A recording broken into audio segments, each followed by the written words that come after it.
개인의 본질. 중요한 것은 인간이 아니라 인격 그 자체이다. 인간은 이미 행복해질 수 있는 차질을 타고났다. 인간의 본질이 주는 행복이 인간의 소유물이나 외면이 주는 행복보다 크다는 사실을 이제 전반적으로 깨달았으리라 생각한다. 무엇보다 중요한 사실은 인간의 본질은 인간이 원래 가지고 있다는 점이다. 인격은 언제나 인간의 동반자이며 인간이 경험하는 모든 일은 인격의 색채를 덧입히고 있다. 인간은 모든 면에서 어떤 경우라도 스스로 즐기길 멈추지 않는다. 육체적 향락이 그러할진데 정신적 향락이야 말할 필요도 없을 것이다. 이런 의미에서 영어로 자신을 즐긴다라는 표현은 아주 적절하다. 예를 들어 그는 파리에서 자신을 즐긴다 라고 하지 그는 파리를 즐긴다 라고 하지 않는다. 그러나 인격의 상태가 나빠지면 어떤 향락도 쓸개즙을 바른 입에 머금은 귀한 와인과 같다. 그러니 좋고 나쁜 일과 상관없이 심각한 재난 상황이 아닌 다음에야 그 일을 어떻게 느끼는지가 중요하다. 요컨대 모든 면에서 감수성의 성질과 정도가 관건이 된다. 개인의 본질과 자기 내면에 가지고 있는 것, 즉 인격과 그 가치는 행복하고 평안해지는데 직접적으로 영향을 미치는 유일무이한 요소이다. 이외의 모든 것은 간접적이다. 그래서 기타 요소의 효과는 무의로 돌릴 수 있지만 성격으로 나타난 효과는 절대 되돌리지 못한다. 바로 이런 이유로 인격적 장점을 의식한 시기심은 아무리 조심스레 감춘다 해도 타협할 수 없는 감정이다. 게다가 의식의 상태만은 변하지 않고 영속적이고 항구적이다. 그리고 인격의 높고 낮음의 차이가 있을 뿐 지속적이고 끊임없이 매 순간 작용한다. 반면에 다른 모든 것은 그저 때때로 일시적 작용에 그치며 이리저리 휘둘리는 변화 속에 있다. 그래서 아리스토텔레스는 에우데모스 윤리학에서 이렇게 말했다. 자연은 영원하지만 재산은 그렇지 않다. 온전히 외부에서 닥쳐온 불행을 인간 스스로 자처한 불행보다 더 침착하게 견딜 수 있는 근거가 여기에 있다. 운명이 바뀌는 일은 있어도 타고난 상태가 변하는 일은 결코 없기 때문이다. 그러므로 고상한 성격과 뛰어난 지능, 낙천적 기질과 쾌활한 마음, 강인하고 튼튼한 몸, 즉 건강한 몸에 건강한 정신이 깃든다는 사실은 인간의 행복에서 가장 중요한 요소이다. 그래서 우리는 외적 재산이나 외부의 명예를 얻기보다 위에 언급한 자산들을 얻고 불리는데 힘써야 한다. 이런 자산 가운데서도 우리를 가장 직접적으로 행복하게 만드는 요소는 바로 쾌활한 마음이다. 이런 좋은 특성은 즉시 보답을 받기 때문이다. 즐거운 사람은 언제나 그럴 만한 이유가 있다. 바로 자기 자신이 즐겁기 때문이다.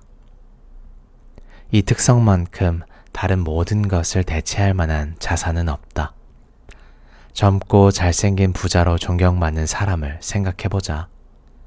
그가 행복한지 알려면 그가 쾌활한 사람인지 보아야 한다.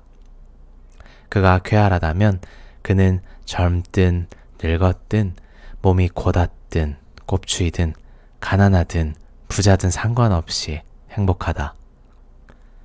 젊은 시절 나는 고서를 보다가 이런 글귀를 읽었다. 많이 웃는 사람은 행복하고 많이 우는 사람은 불행하다. 아주 간결하지만 절대적 진리를 담고 있는 말이다. 그래서 쾌활함이 찾아오면 우리는 문을 활짝 열어 반겨야 한다. 쾌활함은 잘못된 때에 찾아오는 법이 없기 때문이다. 그러나 모든 면에서 만족스러운 이유부터 먼저 알아내려는 마음과 심각한 숙고와 상당한 우려 탓에 쾌활함을 받아들이길 망설이는 경우가 있다. 이때 심각한 숙고 과정이나 상당한 우려가 상황을 얼마나 개선할지는 미지수다. 이에 반해 쾌활함은 직접적인 이익이 된다. 현재를 직접적으로 행복하게 만들어주므로 쾌활함은 그냥 지폐가 아닌 행운의 동전과도 같다. 그러니 무한한 두 시간 사이에 있는 불가분의 현실에서 쾌활함은 최고의 자산이다. 이에 따라 우리는 쾌활함을 획득하고 이것을 증진해 나가는 일을 우선시해야 한다. 쾌활함에 가장 크게 공헌하는 요소는 돈이 아니라 바로 건강이다. 하층 노동계급, 특히 땅을 경작하는 사람들은 쾌활하고 만족스러운 얼굴을 하고 있는 반면 부자와 귀족들은 집안에서도 언짢은 기색을 보인다. 따라서 우리는 무엇보다 온전한 건강을 유지하려 노력해야 한다. 그러려면 이미 잘 알려진 바와 같이 무절제한 행동과 방탕, 폭력적이고 불쾌한 감정, 지속해서 과도하게 정신적으로 긴장하는 활동을 피해야 한다. 하루 2시간씩 격한 야외 활동을 하고 냉욕을 자주 하며 적절한 식이요법으로 음식을 섭취해야 한다. 매일 적당한 운동을 하지 않으면 건강을 유지할 수 없다. 모든 생활 과정이 제대로 돌아가려면 소소한 활동만이 아니라 전신의 움직임이 필요하다. 이에 관해 아리스토텔레스는 인생은 움직임에 있다라는 옳은 말을 했다. 삶은 움직임에서 만들어지며 삶의 본질은 움직임에 있다. 생명체 내부 전반에 걸쳐 끊임없이 격렬한 움직임이 있다. 심장은 수축과 이완을 반복하면서 지치지 않고 강렬하게 뛴다. 심장이 28번 박동하면서 크고 작은 순환을 거쳐 몸 전체에 혈액을 공급한다. 폐는 증기기관처럼 끊임없이 펌프 운동을 한다. 장은 계속해서 연동 운동을 한다. 땀샘 전체는 쉼없이 흡수와 분비 활동을 한다. 심지어 뇌조차도 맥박이 뛰고 호흡을 할 때마다 이중의 운동을 한다. 온종일 앉아서만 생활하는 수많은 사람처럼 외부 활동이 전혀 없으면 외부에서 오는 안정과 혼란스러운 내면 사이에서 현저히 치명적인 불균형이 발생한다. 끊임없는 내부 활동조차 외부의 지원이 어느 정도 있어야 작동한다. 내면의 감정이 격정으로 들끓고 있는데 겉으로 드러내 보일 수 없을 때 정신은 불균형이 심해진다. 나무가 건강하게 자라려면 바람이 불어 나무를 움직여야 한다. 이럴 때 라틴어로 가장 간략하게 표현되는 규칙이 있다. 운동은 빠르면 빠를수록 운동답다. 우리의 행복은 기분의 쾌활한 정도에 따라 달라지고 쾌활한 기분은 건강 상태에 좌우된다. 인간은 건강 상태에 따라 외부 상황이 다르게 인식된다. 건강하고 활달한 상태와 질병으로 불쾌하고 소심한 상태에서 받는 인상의 차이를 생각해보면 알 수 있다. 우리를 행복하게 하거나 불행하게 만드는 것은 객관적이고 실제적인 사물이 아니라 사물을 대하는 우리의 견해이다. 이에 관해 에픽테토스는 다음과 같이 말한 바 있다. 인간은 사물이 아니라 사물에 대한 견해에 따라 움직인다. 대체로 행복의 90%는 건강에 달려있다. 건강은 모든 향락의 원천이다.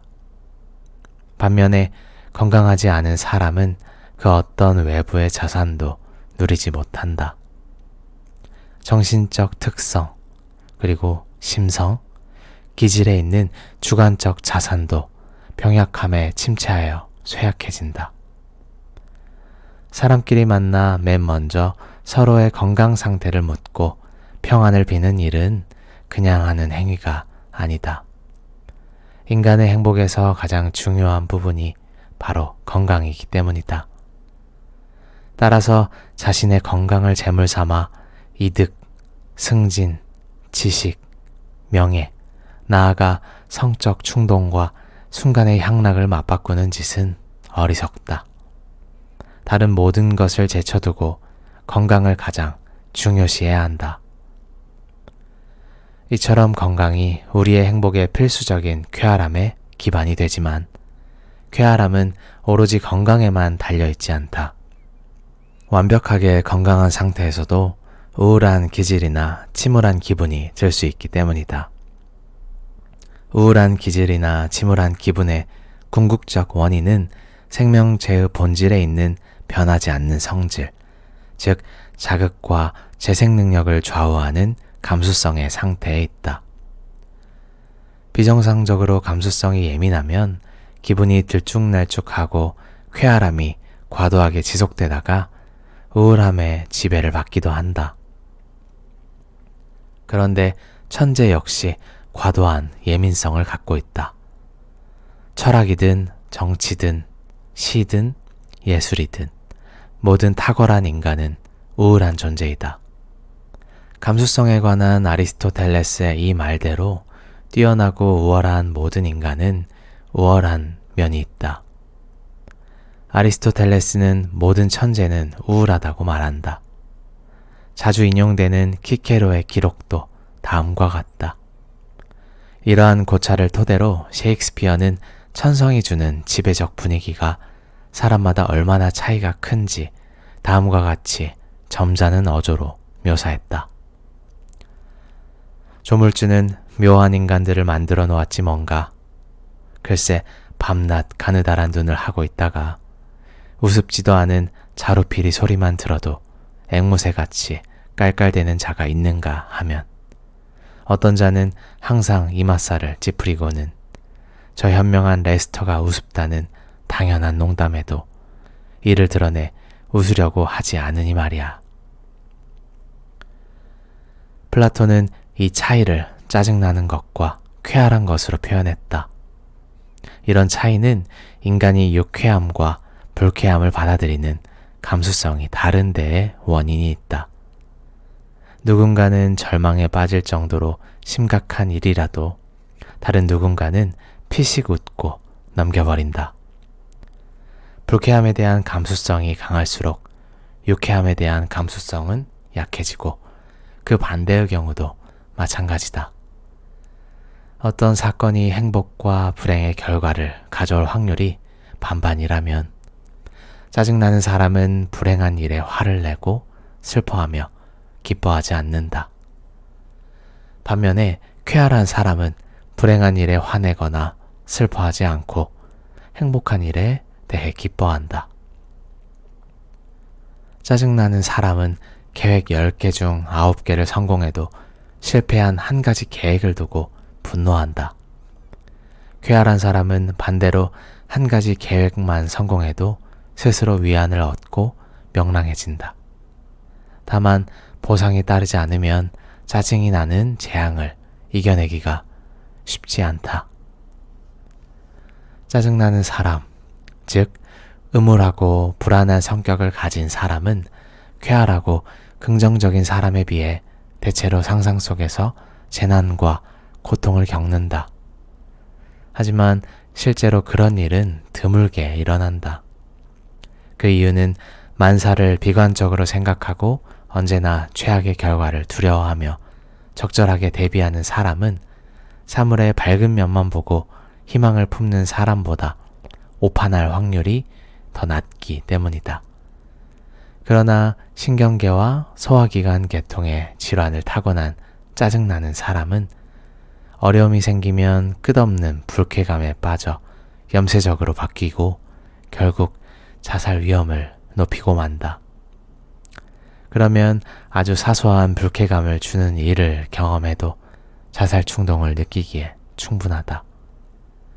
이 경우에는 아주 높은 수준의 제한까지도 필요하지 않다.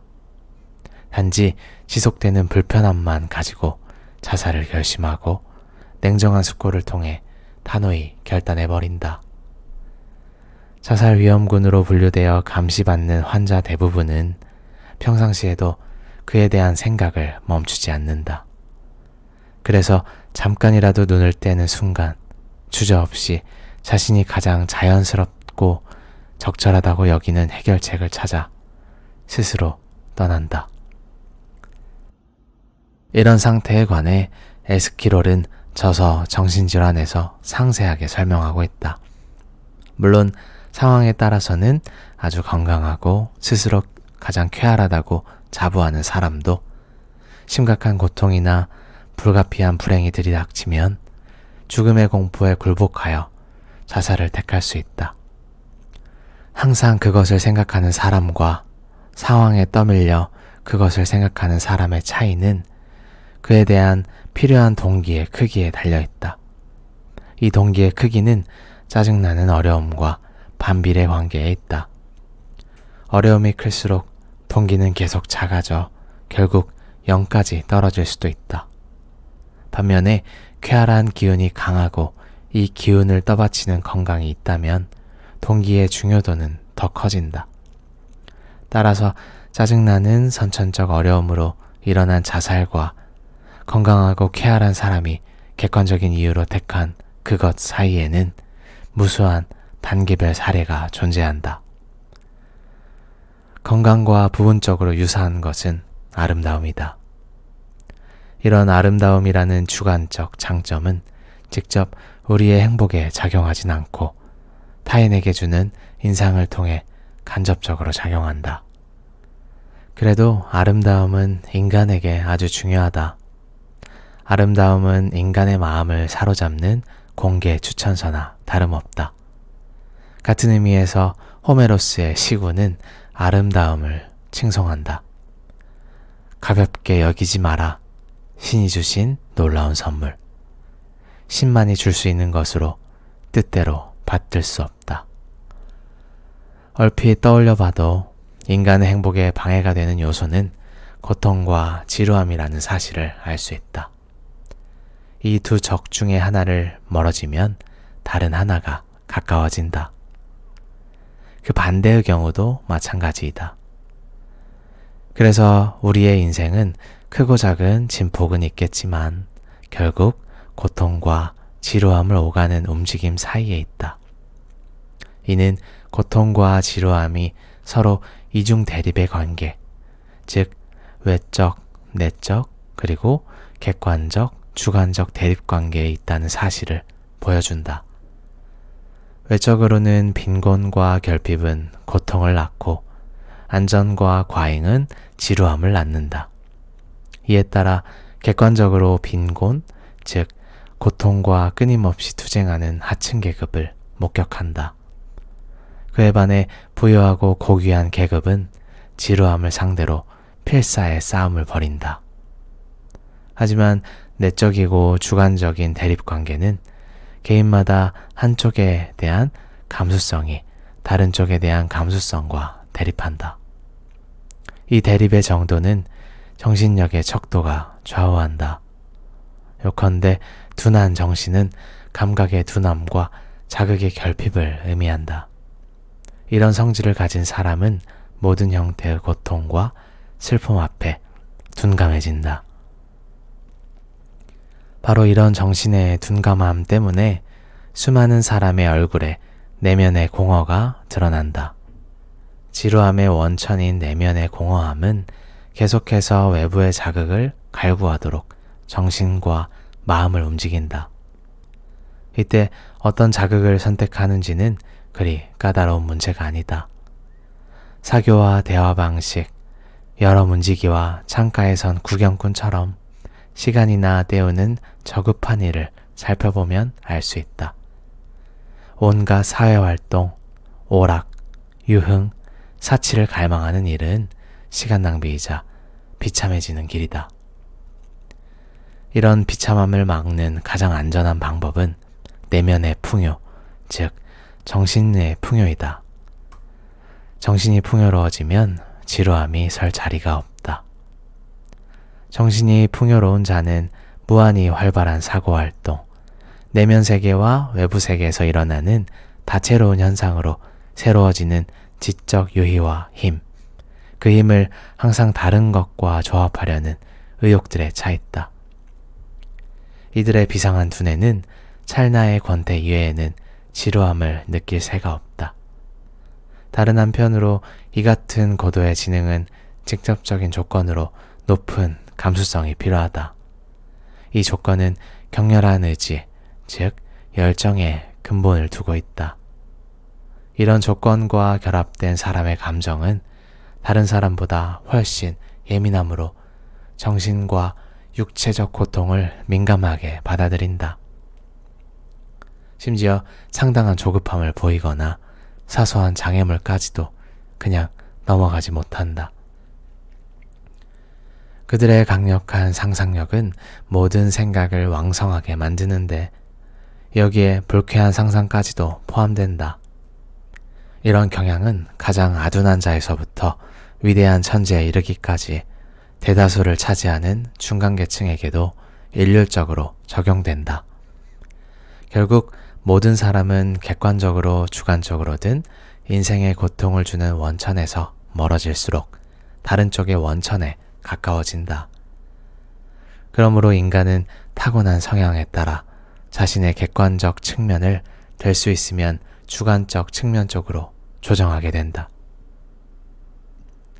그래서 고뇌의 원천 속에서 자신의 감수성이 더 크게 기우는 방향으로 대비한다. 재치 있는 사람은 무엇보다 고통과 근심이 없고 안정과 여유를 찾고자 노력할 것이다. 그러다 결국 고요하고 겸손하면서도 논란을 일으키지 않는 삶을 추구한다. 이런 사람은 타인과 어느 정도 친교를 맺은 뒤 위대한 정신을 위해 은둔하고 나아가 고독해지는 길을 택한다. 정신적으로 가진 것이 많을수록 외부에서 필요한 게 적고 그렇게 생긴 시간적 여유 속에서 온전히 자신으로 남을 수 있기 때문이다. 그런 이유로 정신이 탁월한 자는 그리 사교적이지 않다. 물론 사교의 질을 양으로 대체할 수 있다면 더 큰 세상에서 살만한 가치가 있겠지만 아쉽게도 멍청이 수백 명은 현명한 사람 한 명을 당해내지 못한다. 멍청함의 극단에 있는 사람은 궁핍에서 겨우 벗어나 한숨 돌리기 무섭게 오락거리와 사교 모임을 찾아 나선다. 그는 자기 자신에게서 벗어나고 싶다는 일념으로 어떤 상황에 처하든 관계없이 그곳에 안주하길 원한다. 누구나 자기 본연의 모습으로 돌아가는 고독한 상태에서는 본래 자신이 지닌 것이 드러나기 때문이다. 이때 고급 자색 옷을 입은 멍청한 자는 자신의 하찮은 인격의 짐을 어쩌지 못해 한숨을 내쉰다. 재능이 넘치는 자는 아주 삭막한 환경에서도 자기 생각을 꽃피우고 그 생각에 활기를 불어넣는다. 이런 관점에서 세네카의 모든 어리석은 자는 자기 혐오에 시달린다는 말은 참으로 옳은 말이다. 예수스 시락 역시 다음과 같은 격언을 남겼다. 멍청한 자의 삶은 죽음보다 나쁘다. 이로써 전체적인 면에서 정신이 빈약하고 세속적인 사람일수록 사교적이라는 사실을 알 수 있다. 인간은 세상에서 고독과 세속 중 하나를 선택할 수밖에 없기 때문이다. 가장 사교적인 사람은 흑인으로 이들은 지적인 생활과는 거리가 멀다. 프랑스 신문에 실린 1837년 10월 19일자 북아메리카 관련 기사를 보면 흑인들은 서로 들창코를 한 검은 얼굴을 충분히 마주보기 위해 피부색이 검건 자유인이건 노예이건 상관없이 좁은 공간에 우글거리는 생활을 한다고 한다. 뇌가 생물체의 기생충이나 하수인의 역할을 한다면 각자의 노력으로 얻은 자유로운 여가는 의식과 인격에 풍부한 향락을 제공한다는 점에서 슬프고 버거운 현실 전체의 결실이자 소득이다. 그러나 대다수가 자유로운 여가에 무엇을 하는가? 관능적 향락이나 우둔한 행동, 아니면 지루함과 따분함이 그 자리를 채운다. 이 시간이 얼마나 가치가 있는지 없는지를 여가를 보내는 방식을 보면 알 수 있다. 그것은 무지한 사람들의 오랜 게으름이다. 평범한 인간은 시간을 보내는 데에만 집중하지만 재능을 가진 사람은 시간을 활용할 줄 안다. 편협한 사고를 하는 자가 지루함을 견디지 못하는 이유는 그의 지성이 의지를 위한 동기의 매개체 이상으로 존재하지 않기 때문이다. 눈앞에 동기가 없으면 의지는 휴면에 들어가고 지성은 멈춰버린다. 지성은 의지와 똑같이 혼자서 활동하지 않기 때문이다. 그 결과 인간의 모든 힘이 끔찍한 정체기에 빠져버린다. 이것이 바로 지루함이다. 이런 지루함에 대처하는 방법은 임의로 가정한 일시적 동기를 의지 앞에 밀어붙여 의지를 자극해야 한다. 이로써 지능이 동기를 받아들여 활동하게 만든다. 이런 동기의 효력은 실제로 타고난 동기에 비하면 은화와 지폐의 관계처럼 자의적이다. 위의 동기를 활용한 놀이로는 카드놀이 등이 있다. 이 놀이라도 하지 못하면 속이 좁은 인간은 닥치는 대로 뭐든 손에 쥐고 달그락거리며 두드려댄다. 담배 역시 이런 인간들의 사고를 대신하는 훌륭한 대용품이다. 그렇게 어느 나라에서나 사교 모임의 주된 목적은 카드놀이가 되었다. 카드놀이는 사교 모임의 가치를 재는 척도이며 모든 사고체계의 파탄을 선고하는 일이다. 카드놀이를 하는 어떤 자들은 사고를 교환하지 않고 카드만을 주고받으며 서로 돈을 빼앗는 데에만 혈안이 되어 있다. 이 얼마나 한심스러운 세태인가. 다만 나는 이쯤에서 카드놀이를 부당하게 여기고 싶지는 않다. 이 놀이를 세상살이와 사업 경영에 필요한 예행 연습이라고 말함으로써 자신이 어찌할 도리가 없는 상황에서 현명하게 목적을 달성하려고 어떻게든 침착한 표정을 지어 보이는 연습을 하게 하기 때문이다. 그러나 바로 이런 부분 때문에 카드놀이가 풍기를 물란케 하는 악영향을 끼친다. 카드놀이에 담긴 정신은 온갖 계략과 술책을 동원하여 어떻게든 다른 사람의 소유물을 빼앗는 것이다. 이런 식의 놀이 습관이 뿌리를 내려 실생활을 잠식하면 내 것과 네 것을 다툴 때에도 카드놀이 방식을 취한다. 그러면 합법적 범위 내에서는 어떤 수단을 동원하든 자신에게 이익만 남기면 된다고 생각해버린다. 이런 일은 우리 주변에서 매일같이 일어난다. 앞서 말했듯이 자유로운 여가는 정수이자 자아의 결실이므로 올바른 자아를 지닌 자는 행복하다. 반면 대다수 사람은 아무것도 하지 못하는 이유로 자유로운 여가를 끔찍하게 지루하다고 여기며 스스로 마음의 짐을 만든다.